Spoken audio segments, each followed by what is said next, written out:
Hey guys, my name's Tom. I've been collecting plants for about 4 years now, mainly aroids, and I also work in a plant shop in Norfolk, which is in the east of England. I'm new to YouTube. I don't really know what I'm doing, but I just thought I'd have a go at producing a few kind of helpful videos for people. I was going to do a short series of videos helping people to correctly identify certain species of rare plants that are quite commonly misidentified on Facebook, eBay, and in kind of other kind of selling platforms. So today I thought we'd focus on Philodendron Gloriosum, and in particular tell the differences between Philodendron Gloriosum dark form and Philodendron Gloriosum regular form. So yeah, I hope the video is helpful. If you got any more information for me, or you'd like to correct anything that I say in the video, please just leave a comment below or get in touch with me on Instagram. I'll leave a link in the description below. So as you can see, I've got both plants on my screen now, a photograph of both plants in one image. This is a picture from Reddit. I'll credit that at the end in the description, and I'll do that for all the photos that I show in this little guide. So you would assume with a name like dark form that the easiest way to tell the plants apart will be the colour of the leaves, and obviously in this image the plant on the left, which is the dark form, is noticeably darker. However, it's not a very good thing to rely on, especially when you're buying plants online, because people can really easily edit photographs. They can tweak the kind of the contrast and the exposure, so it's not ideal, and you can kind of like influence the way that a plant looks depending on the kind of light conditions it's grown in. So beside me here I've got my regular form Philodendron Gloriosum, and on the right here I've got a Philodendron Glorious, which is a hybrid between a Gloriosum and a Melanochrysum. And you can kind of see that this plant has got a mixture of different coloured leaves because some of them have been under a grow light and they've come out lighter. So yeah, it's not really the most ideal way of identifying plants a lot of the time, and also it's basically impossible when you're looking at an immature specimen. So there are a few clues we can look at when trying to work out which of these two different forms of Gloriosum you've got. This chart here is quite often floating around on the internet, but it's not entirely correct, and I see this shared a lot in Facebook like plant community groups. It is helpful, and it does provide a good kind of guide, a good basic guide to some of the kind of different forms of Gloriosum, but it's not foolproof basically. So yeah, the first thing that we'll look at is a photograph of my regular form Gloriosum, this one here, and as you can see, you know, it's got a kind of nice kind of forest green coloured leaf with kind of pale green veins that run kind of down, you know, got pale green midrib, and it's got pale green veins that run out into the kind of section, middle section of the leaf blade. Fairly standard, yeah.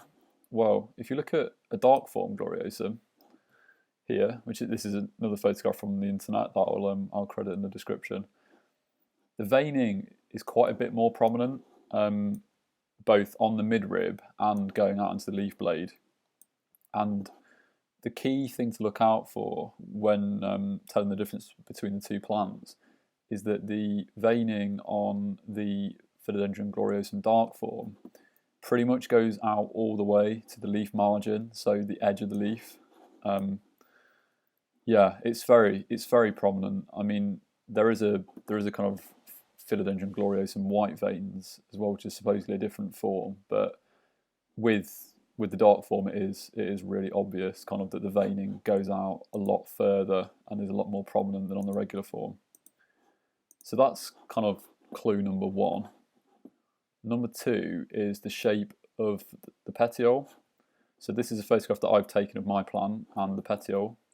If I zoom in, you can see that it kind of starts off round, and as it moves up to kind of sinus in the midrib, it becomes a kind of flat shape, which in some diagrams is referred to as like a D shape.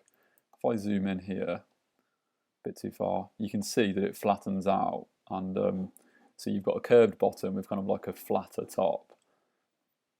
By itself, it probably doesn't look like much, but when you compare it to the petiole of a dark form, and this photograph was sent to me by my friend Renee, who's another plant collector. I'll link her Instagram in the description below. you can see the dark form has got almost like a perfectly round petiole, and that kind of extends all the way from the stem up to where the petiole joins the leaf. So again, you might not think it's obvious, but when you look at them side by side, they are quite different. There are a few other things which members of the plant community say that kind of differentiate the two plants, and the difficulties with these other clues is that it's not immediately apparent kind of at first glance. So people say that the regular form, which is here, has got kind of more sunken veins, giving the leaf like a more bullate texture. It's like more of a kind of three-dimensional leaf. Whereas supposedly the dark form, and I can't really verify this because I haven't got one on hand, is apparently flat. So it's flat, the veins aren't sunken into the leaf. So that is a kind of another thing you can use to check the differences between the two plants. The final one is that on the dark form, apparently new leaves emerge with a kind of like pink tinge to them. There's a photograph we've got here somewhere, this one, that kind of helps illustrate this. So the new leaf there is, whoops, it's got like a pink hue to it, which the new leaves on the regular form don't have. So I'm lucky enough for this plant here to actually be putting out a new leaf right now, and it's not fully emerged yet. You know, it's still unfurling. It's not pink in the slightest. It's kind of just like the regular kind of light green colour with the kind of pinky coloured leaf margin. There are some other things that you can apparently use to tell the difference, but I don't think it's as foolproof really as looking at the, it's not nowhere near as foolproof as looking at the veining, which goes all the way out to the edge of the leaf margin and is very prominent, and also the shape of the petiole. Those are the two things which you can use quite easily to hopefully distinguish which form of Gloriosum you got. So yeah, anyway, that's the video, just a short one, but hopefully it can help a few people. You won't be surprised to know that I'm not a natural at YouTube or producing videos, so sorry if this is a bit rough and ready. But yeah, thank you anyway. Cheers.